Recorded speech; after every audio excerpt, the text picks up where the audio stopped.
Jamie Dimon, the CEO of JP Morgan, has just mocked Bernie Sanders, Elizabeth Warren, and Donald Trump in a very subtle yet very professional way. See if you can understand it.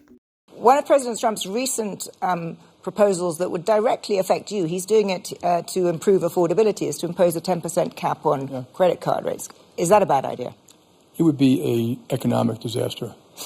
And I'm not making up because our business, we would survive it, by the way. You would, if you, in the worst case, you have to have a drastic reduction of the credit card business. I mean drastic. I mean like 10%. I mean like 80%. It would remove credit from 80% of Americans, and that is their backup credit. But I have a great idea. Since there's a huge disagreement on this one, between Republicans and Democrats, I think we should test it. And my view, and I can't do this, because it'd be antitrust, but the government can do it. They should force all the banks to do it in 2 states, Vermont and Massachusetts, and see what happens. and then I think the left will learn everyone who thinks manipulating price will learn a real lesson. And the people crying the most won't be the credit card companies. It'll be the restaurants, the retailers, the travel companies, the schools, the municipalities, because people will miss their water payments, their this payment and that payment. It would be something else to watch. I think they should test it. Well, President Trump may be determined to test it more broadly. Well, then, okay, whatever it is, we'll deal with it. I think it's wrong for the government to get involved extensively in pricing of stuff, but I got to deal with the world I got. It's kind of interesting. We're going to give them, at one point, real analysis on the effects of this. We've given some, but not a lot. Imagine waking up one morning to find your credit interest rate has been slashed from 24 to 10%. For millions of Americans struggling with that sounds like a dream. But according to JP Morgan CEO Jamie Dimon, it's an economic disaster that is waiting to happen. Yesterday at the World Economic Forum Summit in Davos, Dimon did not hold back against Trump and Democrats. He warned that Donald Trump's proposal to cap credit card interest rates back to 10% for 1 year could effectively remove credit from 80% of America. Well, it sounds like a good proposal. It sounds like something that Bernie Sanders and Elizabeth Warren would support. And indeed, they supported that proposal. But is it right? Like what Donald Trump is proposing and Bernie Sanders and Elizabeth Warren agreeing versus what Jamie Dimon is saying, who's right amongst these two? Can we rightfully call it a long overdue lifeline for working class, or it's a move that will freeze the gears of the United States economy? So today, let's break down the argument in support and against the 10% credit cap cut.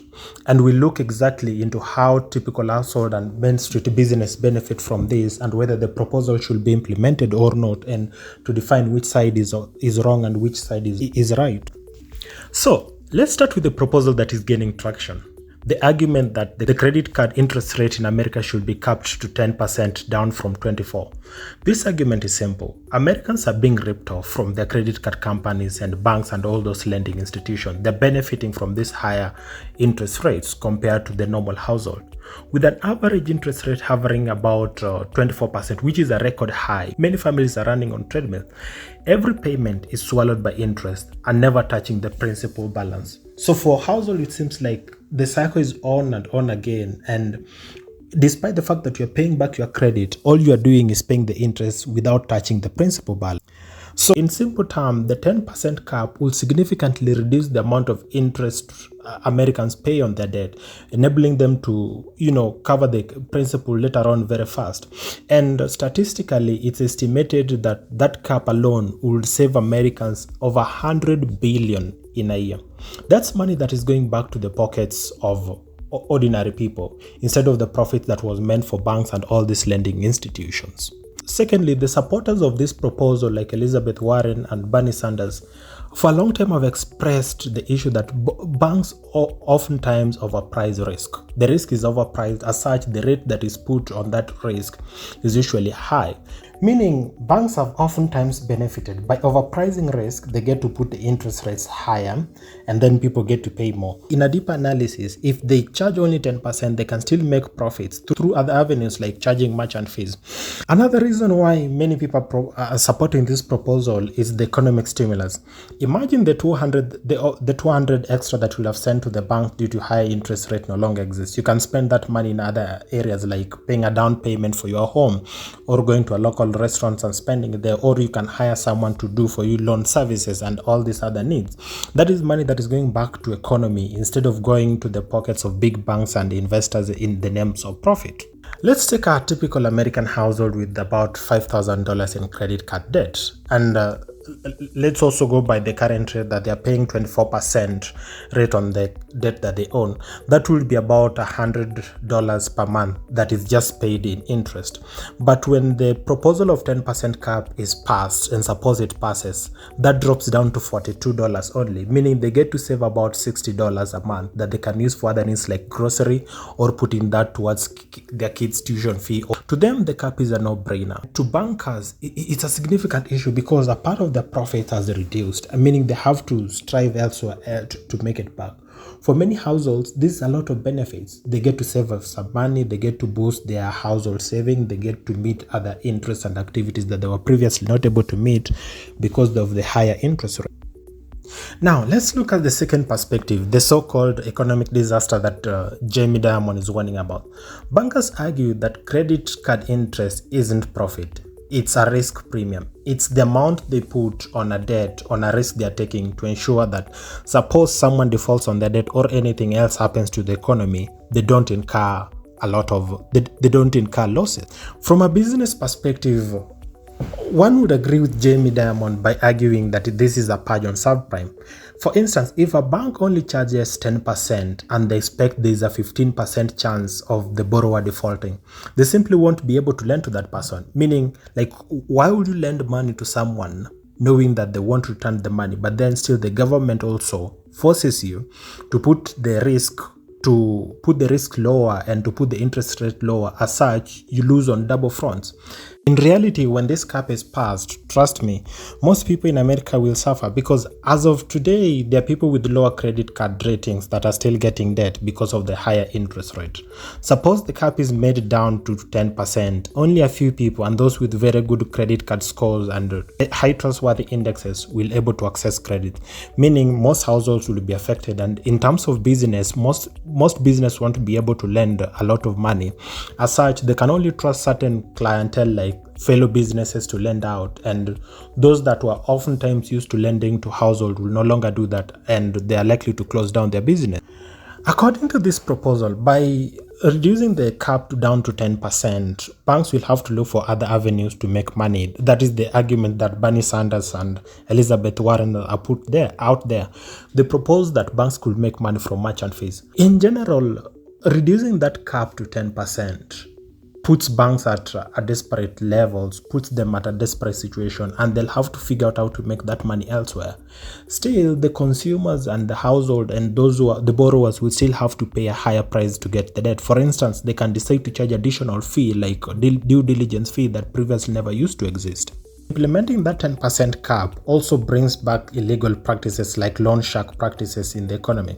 Let's go with the example of a typical household. Their credit card debt has been significantly reduced, but then their credit card rating is not that good, meaning the ability to access credit is difficult.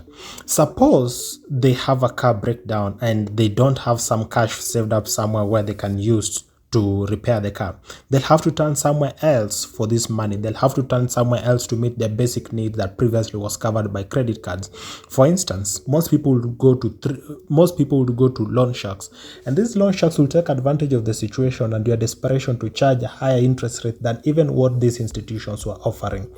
And besides that, oftentimes they're never regulated, so they don't abide by the 10%, the credit cap, and consumers are now more vulnerable to criminal organizations giving them loans, and as such, they'll have to pay more than what the institution previously offered. One of the groups that is going to be hurt by this cap that the government is not talking about are the small businesses. Most small businesses in America depend on credit card debt for various reasons. For instance, let's take a beauty boutique. The owner takes about $20,000 to stock inventory for the upcoming holiday season. When this cap is implemented, the bank and the lending institution will have to reduce the amount of credit that she accesses. For instance, when the business initially was accessing $20,000, it will now be only able to access about $2,000, which is a bigger reduction. Ideally, this business can now not afford enough stock that it was previously stocking with the debt. The sales will plummet and the business might even fold because there is not enough capital to run all these activities. So putting the cap and implementing it as Donald Trump, Elizabeth Warren and Bernie Sanders want it would only affect small businesses instead of benefiting them, just the way they thought that it would happen. So let's rethink the Jamie Dimon test and let's go to a practical reality. Interestingly, Jamie Dimon offered we put it to a challenge and let's test it. He suggested the government to test this in Vermont and Massachusetts, meaning we can test these two states with a 10% cap, and we can learn from the outcomes of that rate cap and see what happens to other businesses. And it's quite certain that instantly it will be a disaster. And from the analysis that we've done, there is no way that this will be beneficial because small businesses are going to be hurt, households are going to be hurt.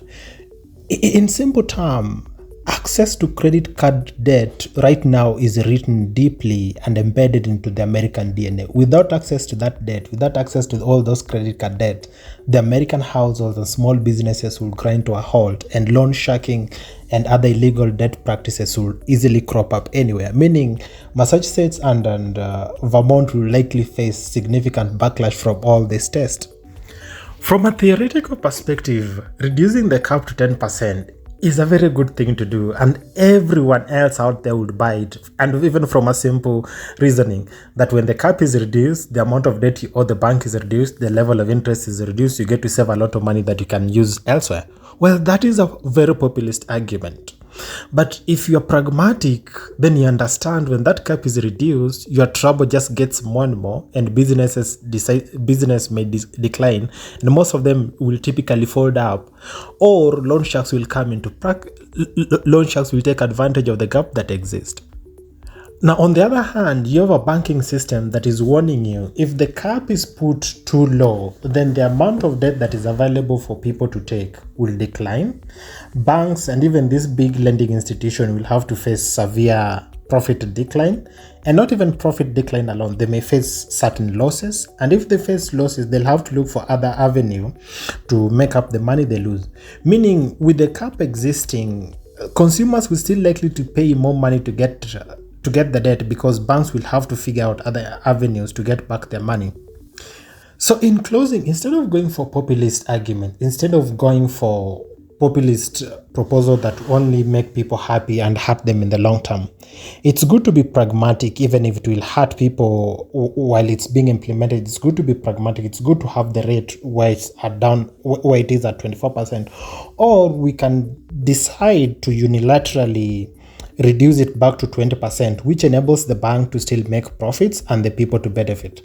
But anyway, that's my thought. What do you think? You can leave a comment down there. You can tell us what you think, and then also remember to subscribe for more videos like this. We need to hit more target to ensure these videos goes viral.